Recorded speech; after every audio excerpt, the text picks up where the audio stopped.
Hold on. Gentry, go ahead. Luke 2:11. For unto you is born this day in the city of David a Savior, who is Christ the Lord. Luke 2:11. Very good. Now, JC, your turn. Where?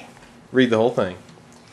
And behold, an angel of the Lord stood before them, and the glory of the Lord shone around them, and they were greatly afraid.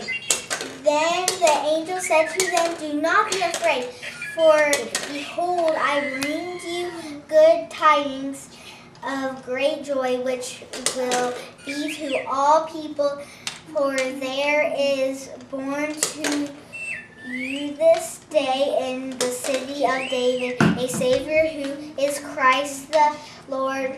And this will be the sign to you. You will find a babe wrapped in swaddling cloths, lying in a manger. And suddenly there was with the angel a multitude of the heavenly host, praising God and saying, Glory to God in the highest, and on earth peace, goodwill toward men. Amen. Good job, guys.